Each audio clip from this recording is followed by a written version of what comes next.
So last week po, we began our series, Make Room. Can you say that with me? Make room. Ayan, no? At sinimulan po natin to sa word called make room in your heart.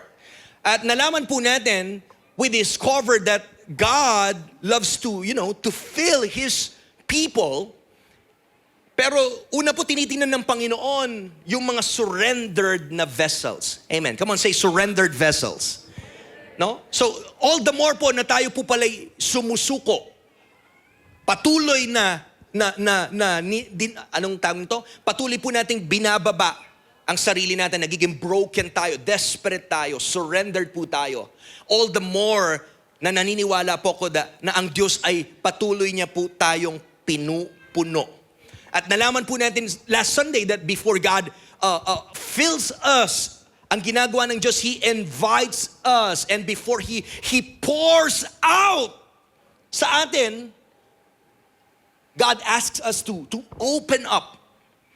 And before the Lord does something new sa ating mga buhay, sinasabi ng Panginoon, you need to make room. Kaya I do believe that for the next 6 months po, ang Panginoon ay hinahanda niya po ang ating mga sisidlan. This is not just a series for the coming mid-year prayer and fasting, but I do believe this is prophetic. This is the season that we're entering into, ito pong making room, dahil gusto ng Panginoon talagang maging handa tayo. Come on, hindi niya po binaba yung taon na this year will be a year of abundance para po sa wala lamang. Kaya po dapat ihanda natin yung sisidlan natin, ihanda mo yung pamilya mo, ihanda mo yung sarili mo sa gagawin ng Panginoon. Tapikin mo yung nasa kaliwa mo at sa kanan, sabihin mo, ihanda mo yung sarili mo. Come on. Sige po. From the front to the back, yung mga nasa taas, tapikin mo yung sarili mo, sabihin mo, ihanda mo ang sarili mo. Amen. We need to make room. At napag-usapan po natin yung Psalm 81, we have been reminded that God is still speaking. God is still inviting. God is still ready to fill hearts. Kaya po nakaka-excite. Yung binabasa po natin, hindi lang po siya verse na inaalala natin na noon ang Diyos ay nangusap. Noon ang Diyos ay pumupuno. No, until now, ganun po kabuti ang Panginoon. Pwede po ba natin palakpakan si Lord? Come on, hallelujah! Thank you, Jesus. At ngayon po, for our second installment, now that we have understand, yung importansya po why do we need to make room sa ating puso? I think we need to take this word doon sa next step. Ano ba yung dapat natin gawin after making room in our hearts? Naniniwala po ko na it is possible for us to make room in our hearts while still leaving ang Diyos doon sa mga decision sa buhay natin. Posible po, gusto ko pong balansehin po ito dahil pwedeng inimbita mo yung Panginoon sa puso mo, and yet, doon sa everyday na buhay natin ay baka naiiwan ang Diyos. It is possible to worship Him on Sunday while allowing ourselves to take lead sa Monday, Tuesday, Wednesday, Thursday, Friday, Saturday. Yun po yung danger. Na sometimes napaprioritize lang pala natin ang Diyos tuwing linggo, pero po yung Monday hanggang Sabado tayo pa rin po pala ang nasusunod. Tayo pa rin po pala yung nagdadrive sa buhay natin. Tayo pa rin po pala yung nagli-lead sa buhay po natin. And it is also possible to love God and still organize our lives around our own priorities. And kung titingnan po natin, if we will try to dig deep doon po sa context ng Psalm 81, I do believe that is exactly what happened to Psalm 81. kung saan ang Diyos po, God delivered them delivered Israel from Egypt. He had rescued them. He had provided for them. He revealed Himself to them. And yet, despite all that God had done, look at this. Sad to say, they chose a different path. Ngayon po, I want us to hear God's Word together. If you have your Bibles with you, let's open it to Psalm 81, verses 12 to 16. Sige po. If you have your Bibles with you, I hope po ay hindi lang po tayo nakikinig, but we're jotting notes. Amen. Pwede niyo pong picturean yan so that po mapag-aralan po natin kauwi. No? Psalm 81, 12 to 16, sabi po dito, so I gave them over to their stubborn hearts to follow their own devices. Mas maganda siguro basahin natin ng sabay-sabay para hindi po kayo antukin. O verse 12 ulit. 1, 2, 3, go. Come on. So I gave them over to their stubborn hearts to follow their own devices.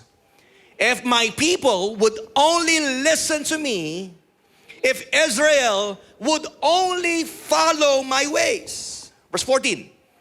How quickly I would subdue their enemies and turn my hand against their foes. Wow. Those who hate the Lord would cringe before Him, and their punishment would last forever. Last verse. But you would be fed with the finest of wheat, with honey from the rock I would satisfy you. Pinagpaalam na po yung salita ng Panginoon. And for our second installment, no, gusto ko pong bigyan to ng title, Make Room in Your Life. Come on, say, make room in your life. Make room in your life. So this is the word of the Lord po sa atin ngayong umaga. At kung titingnan natin, grabe, I think this is one of the saddest part po doon sa maybe hindi lang po sa Psalm 81, but if I can safely say, these are some of the saddest words in the book of Psalms na makikita natin, God is still God. God is still in the business. Alam mo yung continually loving His people. But nakakalungkot po, makita natin dito that His people, they stopped listening to God. These people na tinubos niya, these people na nilabas niya po sa Egypt, ni-rescue niya, ang nangyari po, hindi natapos yung pagmamahal ng Panginoon sa kanila. Are you getting this? Pero ang nangyari, sa lahat po ng ginawa ng Panginoon sa kanyang bayan, ang kanyang bayan po ngayon, they stopped listening to Him, they stopped following God's leadership, they stopped trusting, and they stopped walking in the ways of God. In short po, ang nangyari po sa kanila, they began walking on their own. Hello? Wala na pong mas nakakalungkot pa doon. They began walking on their own. And I think kailangan po natin, we need to pause for a while at namnamin po natin ito. Because I do believe that one of the most frightening forms of God's discipline is not immediate judgment. At sometimes, ang pinakamasakit at pinakamatinding discipline po ng Panginoon is this. Is when God allows us to experience life under our own leadership.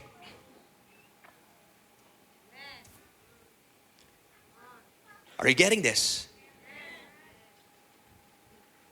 Ang sakit po pag hinayaan tayo ng Diyos na gawin natin ang gusto natin dahil lang ayaw natin makinig. Hello? Hello? You need to understand, God is gracious, He's loving, He is merciful, come on. Pero yung patuloy po, alam mo yon, yung continuous po na rejection sa Panginoon, Hello? Lahat po ng mata dito. Come on, come on. Alam niyo po, ginagawa ng Panginoon yon. He wants to guide us. But sometimes pag tayo po ay lagi tayong gumaganyan, Lord, wag mo akong pakialaman. Sarili ko to. Yung continuous na rejection po natin, yung pinakamasakit po dyan, pag inalaw ka ng Panginoon, okay, that's what you want. Then, sige, subukan mo kung anong klaseng buhay ang matatamasa mo sa sarili mong leadership. Sa sarili mong lakas at diskarte. If you will insist going on your own way, then you will also discover kung saan ka dadalhin ng sarili mong desisyon. Hello? That's why this morning I want to ask everyone in this room the question, who is leading us? Hello? Sino po ang nagli-lead sa buhay natin? It doesn't mean you are here attending church every Sunday. That means automatically it is God who leads your steps, who leads your life. No! Hindi po automatic yan. Kaya gusto ko pong tanungin, sinong nagli-lead sa buhay mo? Because if God's voice is not shaping our decisions, naniniwala po ko something else will. Kung hindi ang Diyos ang nagli-lead sa mga desisyon mo, merong iba. I believe pwede po yung culture will, your comfort will, your ambition will. Come on. Fear will lead you. Your own desires will lead you.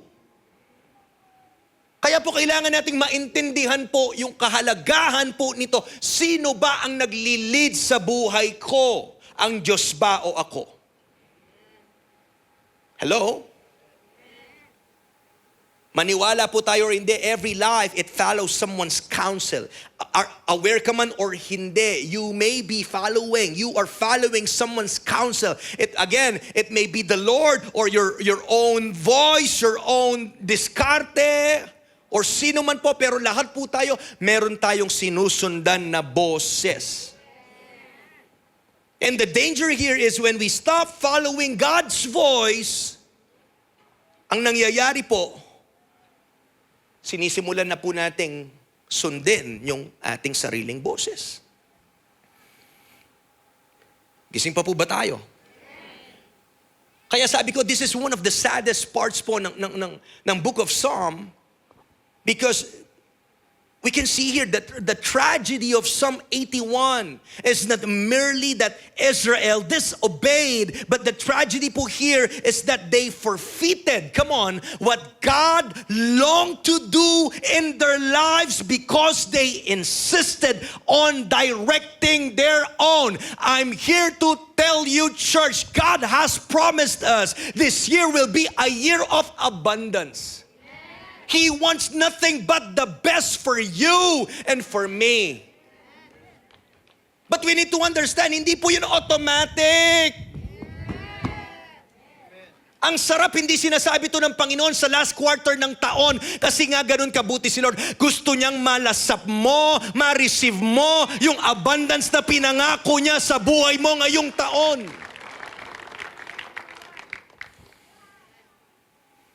Gising pa po ba tayo? So nakakalungkot po dito kung hindi po natin yun marireceive. Dahil lang ayaw nating magpaturo sa Panginoon. Hello? Like last Sunday, I remember we talked about the word self-sufficient. Na yun yung nagiging problema natin. Akala natin kaya natin on our own. Akala natin kaya natin na wala ang Panginoon. At ang nangyayari, instead na ang buhay natin is God-directed, ang nangyayari po, it is self-directed. Ikaw na yung nagmamaneho ng buhay mo. Yes, God is still part of our lives, but ang problema, He is no longer leading our lives. Parte pa naman siya, nandiyan ka pa naman ng Sunday eh. Nag-a-attend ka pa naman, may squad ka pa naman, active ka eh. Pero ang problema po, hindi yung mga bagay na yon. Ang problema, hindi na si Lord ang nagli-lead sa buhay mo. Hello? So gusto ko pong itanong ang tanong na to ngayong umaga, who is shaping the direction of your life? Sino po ba? Because when God no longer directs our lives, ang mangyayari po, our priorities eventually become disordered. And I know that abundance will not flow an undisordered life. Ang abundance, hindi yan mag-flow sa isang buhay na hindi po aligned sa Panginoon. Again, I want to say that correctly. Abundance cannot flow into a life that is out of alignment with God. Kaya sana po habang napapakinggan nyo itong word na to, makita nyo yung kamay ng Panginoon na napaka-loving. Makita nyo. Sabi ko po kanina, every Sunday, kailangan gising na gising tayo dahil this is the part where God will speak to us. Hindi ka pwedeng antok-antok, hindi pwedeng casual ka lang. Mahirap, mas interesado ka pa sa chismis eh. Pag chismis, uy, ano yan? Uy, anong bago? Pero pag word of God, so dapat palitan po natin. Palitan natin yung posture natin whenever we come on, sa presence ng Panginoon. Sige, palakpakan po natin yung Panginoon. Come on, hallelujah. Hallelujah. So ayusin po natin yung posture ng puso po natin. At makita natin, wow, Lord, salamat sa word mo. Lord, salamat, confirmation to. Lord, salamat, concern ka sa akin. Lord, salamat, ayaw mong ma-forfeit yung lahat ng pinangako mo sa akin ngayong taon. So ngayon po umaga, I want to ask, how do we make room for God to lead our lives? At ito pong Psalm 81, it gives us 3 answers. Again, sagutin natin yung tanong based po doon sa Psalm 81, how do we make room for God to lead our lives? Number 1 po is this, make room by examining what is leading you. Hello? Sino nga ba ang nagli-lead sa atin? Ano po sabi ng Psalm 81 verse 12? Basahin nga po natin ulit. Psalm 81 verse 12, 1, 2, 3, go. So I gave them over to their own stubborn heart to walk in their own counsels. Dun po sa NIV na version natin kanina. So I gave them over to their stubborn hearts to follow their own what? Devices. So notice po, yung issue po dito again is not that Israel had no guidance. No. God is consistently guiding them. Pero ang problema po dito is they chose the wrong source of guidance. Sabi po ng text na binasa natin, these people walked in their own counsels. In their own counsels. Hello? At yung word na counsel po dito, it refers to one's plans, purposes, and direction. At ang nangyari po is Israel, they simply stopped allowing God to shape those decisions. Kaya importante po na marinig natin to ng malinaw kasi tayo po every day we make decisions. Either for ourselves, for our family, for our business. At nakakatakot po talaga na hindi na natin sinasangguni ang mga desisyon natin sa Panginoon.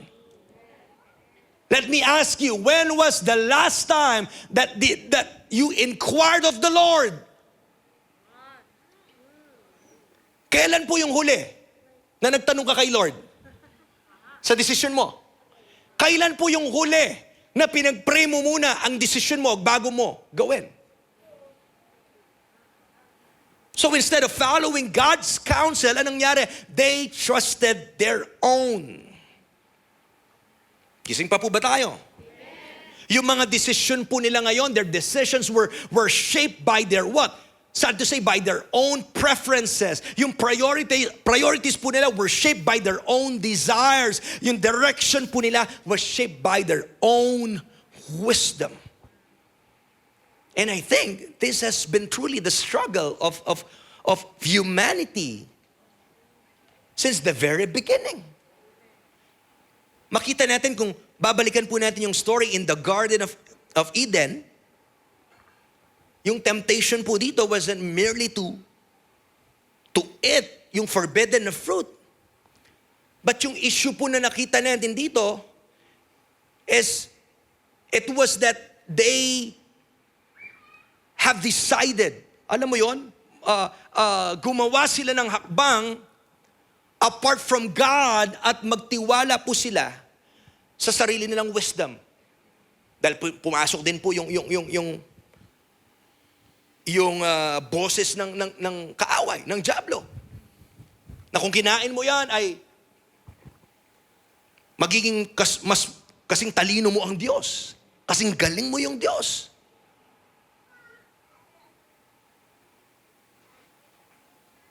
Parang familiar po, maraming boses din na ganyan sa panahon natin right now.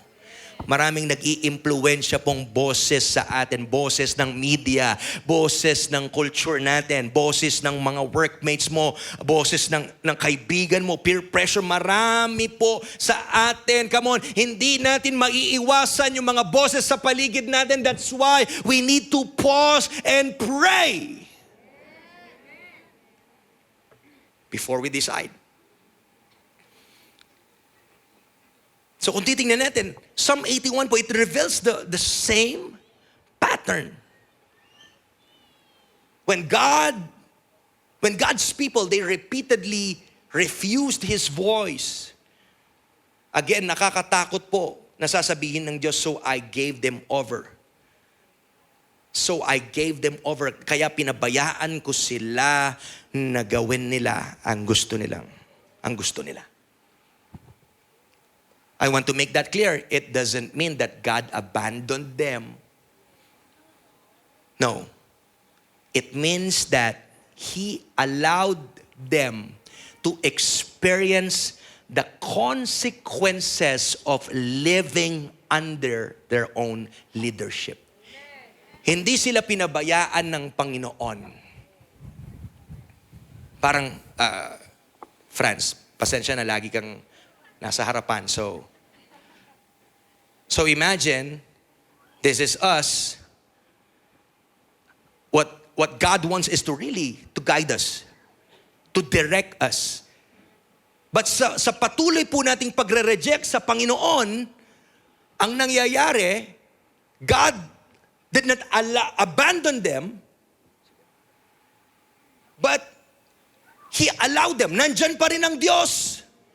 Alam niyo, hanggang ngayon, kahit dito, pag may time na di ka nakikinig kay Lord, di ka naman iniwan ni Lord, nandyan pa rin yung Panginoon eh. Nandyan pa rin siya. Pero ito'y nakakalungkot. Hahayaan ka niya. Nakabantay siya, tinitingnan niya, pero inaalaw niya tayo na maranasan natin yung consequences ng pagpili natin ng sarili nating mga desisyon. Marami pong salamat. Malinaw po yun na hindi tayo inaabandona ng Panginoon. Tama po ba? Sino na po dito nakagamit ng Waze or gumagamit ng Google Maps pag nagda-drive? Can I see hands?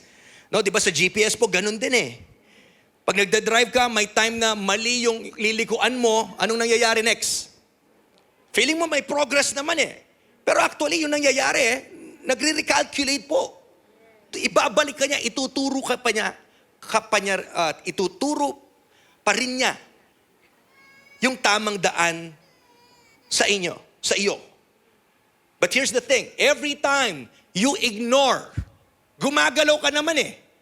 Kada liko, kanan, dire-diretso. Pero kung the more na ini-ignore mo, yung sinasabi niyang daan, the more na napapalayo ka. Ganon din po tayo sa Panginoon.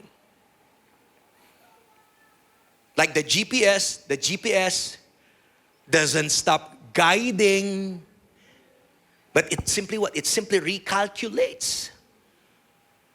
Hello? Gising po ba tayo? Kaya maybe this is a reminder for someone this morning that God, through His Word this morning, God is continuing to call us back. Hello? Kaya wag po tayong magtaka kung yung ending po ng 2026 natin ay iba doon sa pinlano ng Panginoon, lalo na kung sarili pa rin nating kagustuhan yung sinusunod natin. Kaya sabi ko po kanina that every life, it follows someone's counsel. Kaya ang tanong, sinong naglilid sa'yo? Kanino ka sumusunod?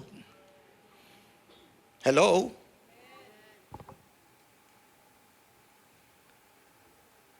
And here's the thing, whatever leads us, it will shape us. If comfort leads us, all the more po na magiging yung buhay natin, it will run around convenience. If yung success po yung naglilid sa atin, no? Puro yung buhay natin, puro na lang about achievement. Kung fear naman po yung naglilid po sa atin, hindi na tayo makakalabas doon sa ating comfort zone. Kaya lahat po sa atin, merong pong nag-iimpluwensya, merong boses, merong naglilid sa atin. And I pray that as you are listening right now, mapinpoint natin yung mga bagay na yan. And we will respond this morning to surrender our lives to Him and to start listening sa guidance ng Diyos so that when we allow God to lead us, then makikita natin that our lives will begin to reflect His priorities, His purposes, and merong peace na galing po sa Panginoon. Palakpakan po natin ang Panginoon. Itanong din po natin sa katabi natin, what is currently shaping my decisions? Or bago mo tanong sa katabi mo, i-assess mo muna sa sarili mo. Ano nga bang nagsishape sa mga bawat desisyon ko? Wala pong masamang magplano, mangarap. Sabi ng Jeremiah 29:11, I know the plans I have for you, declares the Lord, plans to prosper you. So wag mong isipin na killjoy ang Panginoon. Wag mong isipin na KJ si Lord. Bakit lagi niya ang gustong pinapahirapan or what? Hindi po yun ang plano ng Panginoon. Remember, we have an enemy na ang plano niya is to steal, kill, and destroy. And sometimes, what we are experiencing is the consequences of our own desires and our own leading. At sometimes we tend to project it sa Diyos na, Lord, ano itong ginawa mo? Ano itong binigay mo? At marinig mo siya, op. Diba sabi ko sa iyo, hindi tayo dyan. Parang si Babalwa tayo lumabas na yan. Hindi tayo dyan. From the very start, di ba anak, sabi ko dito. Ayaw mo makinig eh. Pero alam niyo po, gracious ang Panginoon. Palakpakan natin si Lord.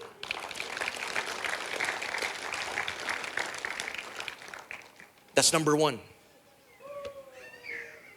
And if God is leading my life, then what should come first? Ano dapat? Kung ang Diyos, itong picture, lumilinaw na. Kung ang Diyos po naglilid sa buhay ko, ano dapat yung mauna? Dito po ako pupunta sa pangalawang point natin, make room by reordering your priorities.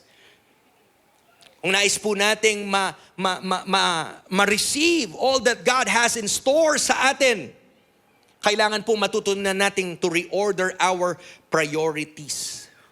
Dahil I think isa sa mga matitinding challenges po sa atin right now is distraction. Amen. Tignan mo yung katabi mo kung focus ba yun o distracted.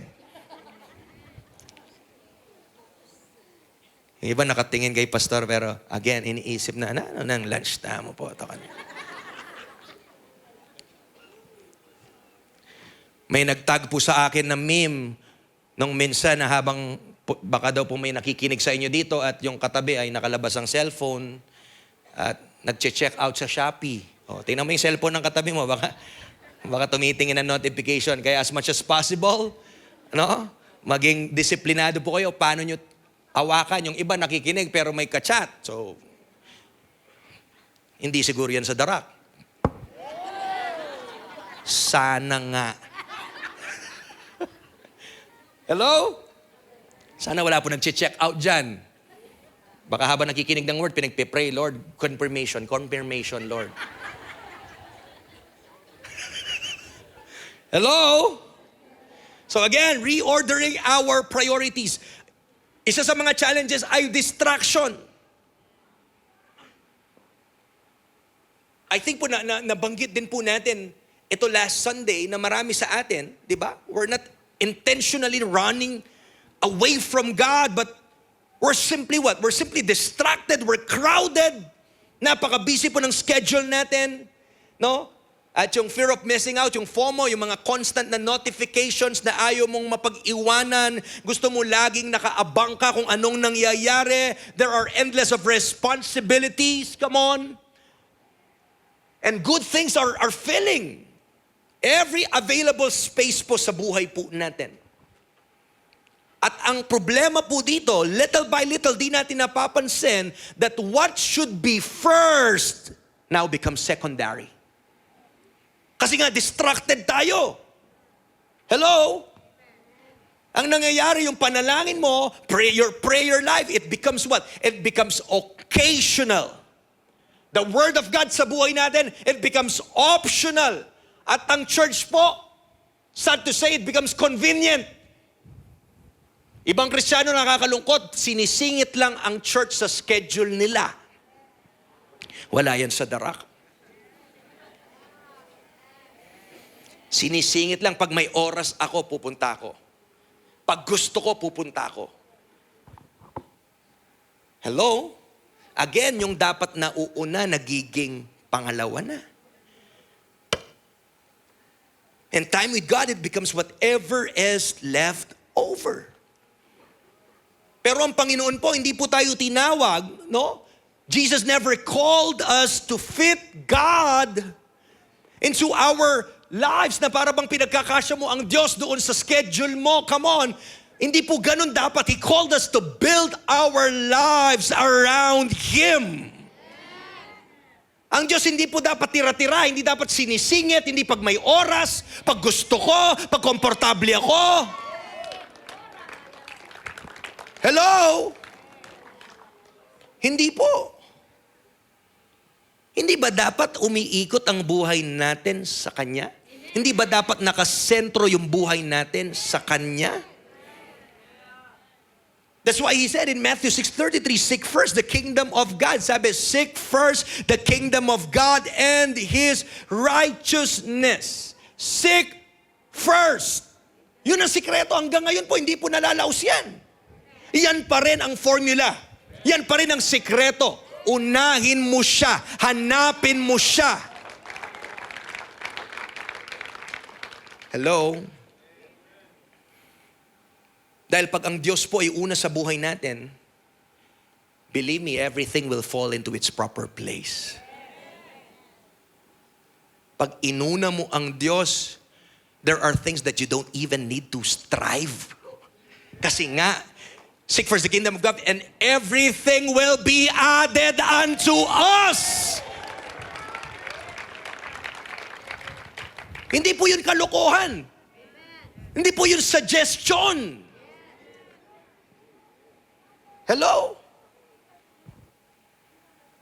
Gising pa po ba yung katabi niyo? Pakicheck naman. Ang sarap po nun pag inuna mo yung Panginoon. everything will fall into its proper place. And what I love about Jesus, He didn't just, merely teach this principle, but He lived it. Isinapamuhay niya po ito.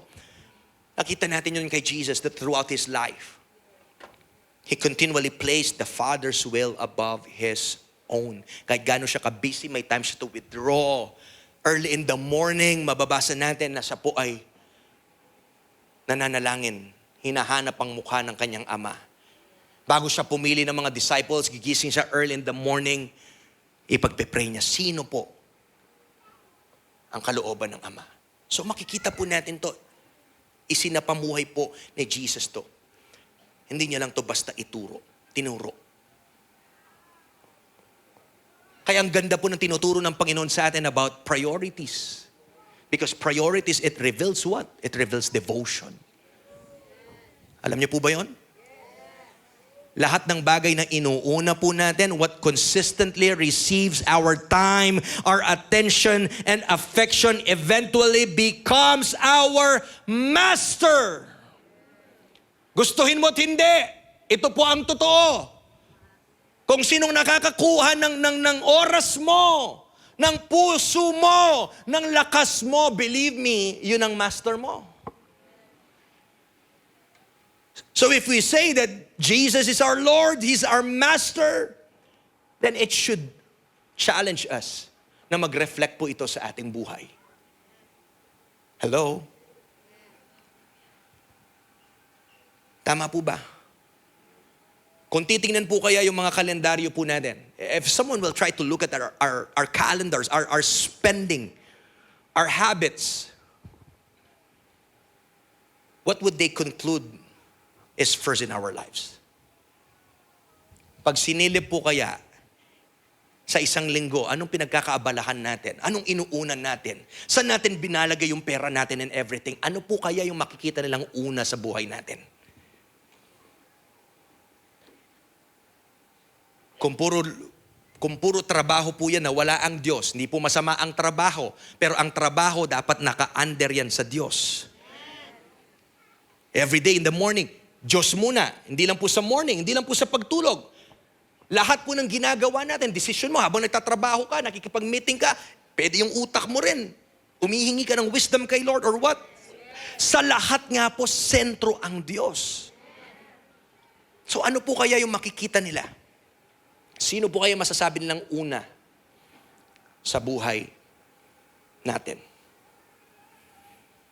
Kaya po kung talking about priorities, we don't need another extra like 24 hours a day. 24 na, hindi pwedeng 26, 36 or what. We just need a reset. We just need a realignment. We need a reordering sa buhay po natin. And balikan ko po, when God returns to His rightful place, then everything else begins to find its proper place. I'm here to tell you and challenge you, my dear friends, brothers and sisters.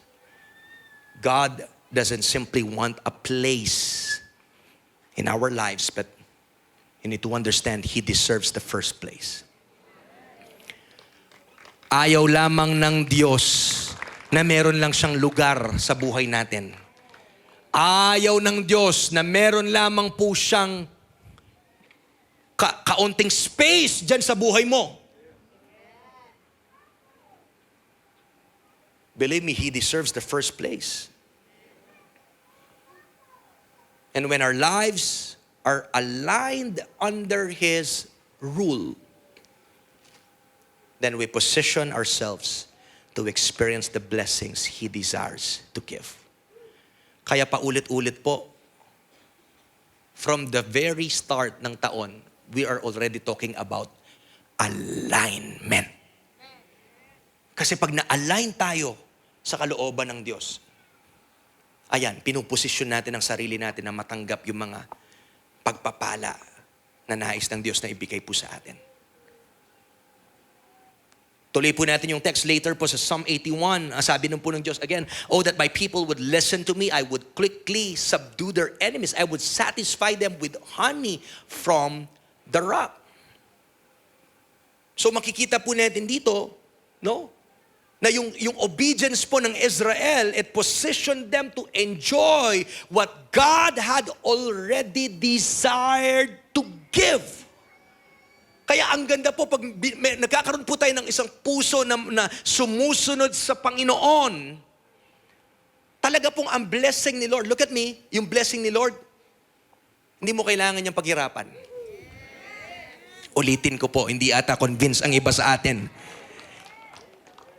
Yung iba po kasi iniisip, kailangan kong paghirapan to, kailangan kong ma-please si Lord. Kailangan gawin ko lahat to. Alam mo po, pag ginawa mo lang yung pinapagawa ng Panginoon, I'm here to tell you, ma-enjoy mo yung pagpapala ng Panginoon. Hello? Tama po ba? Yan naman po yung puso ng Panginoon bilang isang mabuting tatay.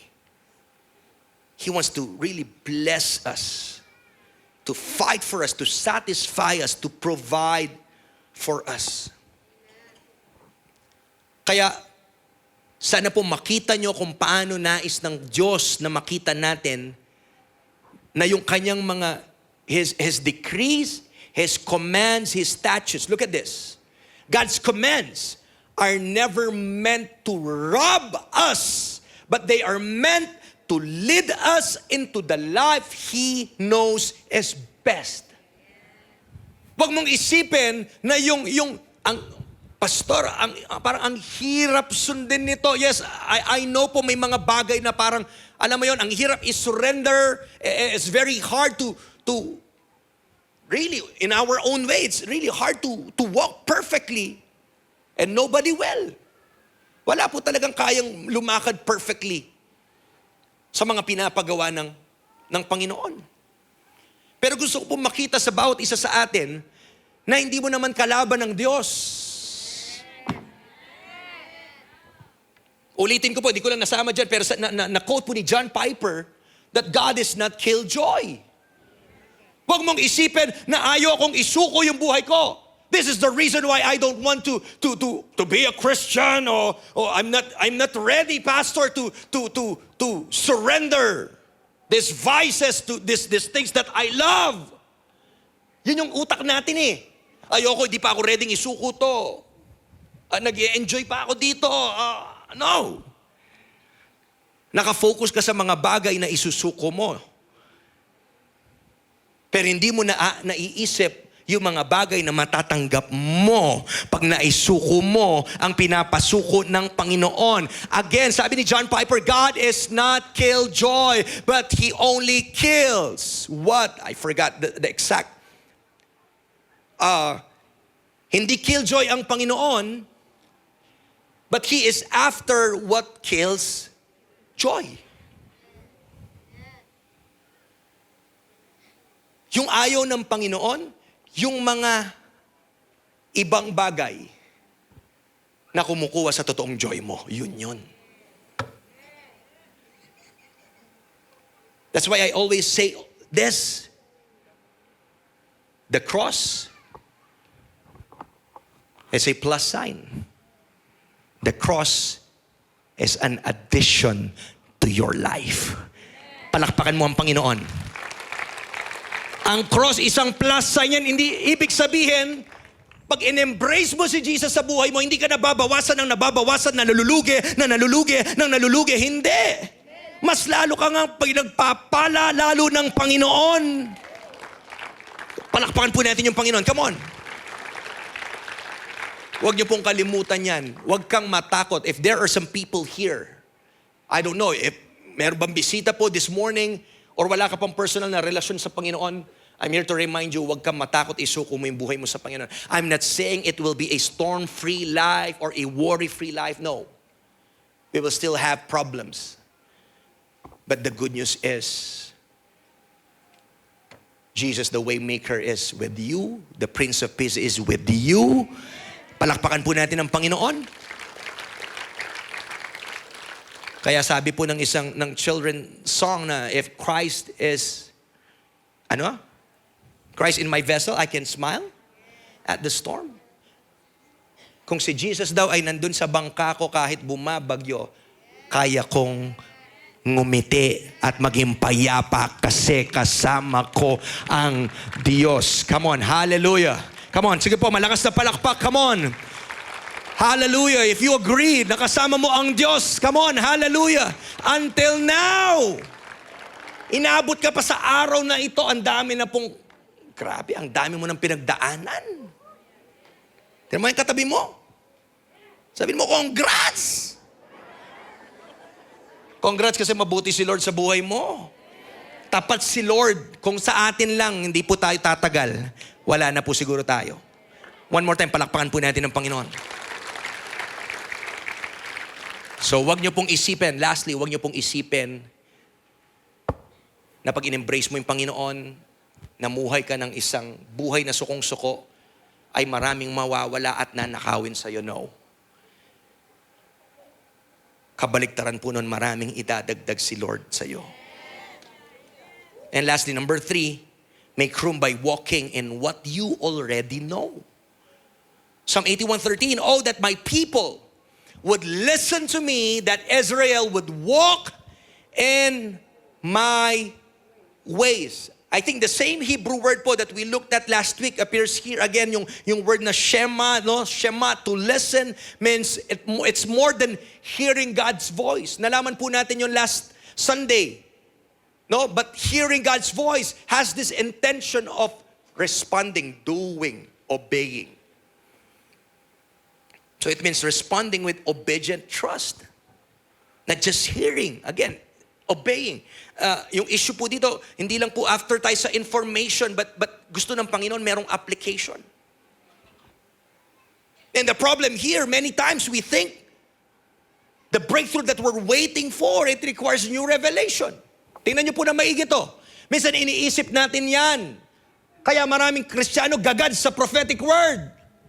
Gagad sa bagong promise ni Lord. Hindi po yan about sa new revelation, but it often requires obedience to the revelation God has already given. Lagi po natin itong sinasabi. Atat tayo sa mga bagong promise, hindi pa nga natin nasusunod na gagawa yung last na sinabi ng Diyos sa atin. Hindi yan kinokolekta natin. Ang sarap po na nalalakaran natin yung mga bagay na yan sa biyaya po ng Panginoon. Kaya huwag mo sabihin ng Diyos ay tahimik. God has already spoken. Patuloy din po siyang nangungusap sa atin through His Word. And the question is, have we responded? Tahimik ba ang Diyos o nagsalita ng Diyos, hindi ka lang sumusunod? Hello? Hello, have you responded? And sometimes po, the picture of realignment is, it looks like this. Sometimes it begins with the very, ordinary acts of obedience. Minsan yung realignment it looks like this. It is returning to daily prayer. Bumalik ka lang dun sa nakasanayan mo na. Bumalik ka dun sa alam mo na. Returning to Scripture. Serving again. Joining a squad. Choosing forgiveness. Yun po yung mga bagay na alam na po natin. Or being faithful where God has already planted you. Hello? Minsan yung itsura po ng realignment ay ang mga bagay na yan. Hindi yun mga big moments sa buhay natin. But again, sabi sa point 3, make room by walking in what you already know. Bumalik ka doon sa ginagawa mo dati. Lakaran mo ulit yung nasimulan mo na. Hello? Because the Christian life is not built on occasional moments of inspiration, but it is built on daily acts of obedience. Minsan mabilis tayong ma-inspire. But I'm also here to preach Sunday after Sunday, not just to inspire you, pero sabihin po sa bawat isa na ang word po na naririnig natin, humihingi po ito, nangangailangan po ito, naghihintay ito ng pagsunod. Kaya simulan po natin in small steps. Come on, let's walk in His ways one day at a time, na maging consistent po tayo sa pagsusurrender natin. Even you don't understand it, even the way is unclear, even when it is painful, it's hard. Even when you don't understand it, just surrender everything sa Panginoon. Pwede po ba natin palakpakan si Lord? I want to end po in this. This is where the gospel gives us hope. Makita pa natin, Israel repeatedly failed to listen. At kamukha po nila, we often fail to listen din. Pero alam niyo po, Jesus never did. Si Jesus po, He perfectly obeyed the Father even to the cross. And through His obedience, we receive forgiveness for our failures, and we have been given the power to walk in newness of life. Sumusunod po tayo not to earn God's love, but we obey because we have already received it, yung love ng ating Ama, through Jesus Christ, His Son. At gusto ko pong sabihin, church, before we end, that God's desire has never changed. He is still saying, oh, that my people would listen to me. Look at that tone. Hear that heart from the Father. And the invitation is not merely to know Him more, but it is to walk on what we already know. Nakarinig na po tayo. Sinimulan mo ng lumakad sa Panginoon. Ngayon, pagpatuloy mo. As we stand this morning, lahat po tayo tatayo. Church, Psalm 81, it reveals the heart of God. He is not an angry God. He is not a distant God, but a loving Father. Na yung puso niya, oh, that my people would listen to me. That's a picture of God's desire that He wants to lead us. He wants to guide us. He wants to bless us. He wants to direct us.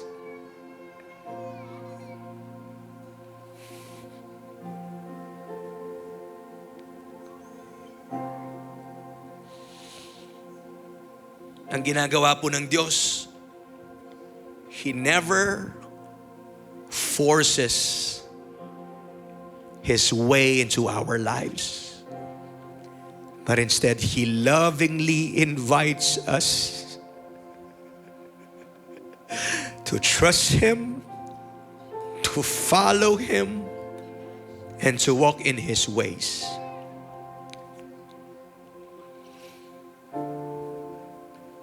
Gusto ko pong itanong ngayong umaga before we end. Will you make room in your life? Will you make room sa buhay mo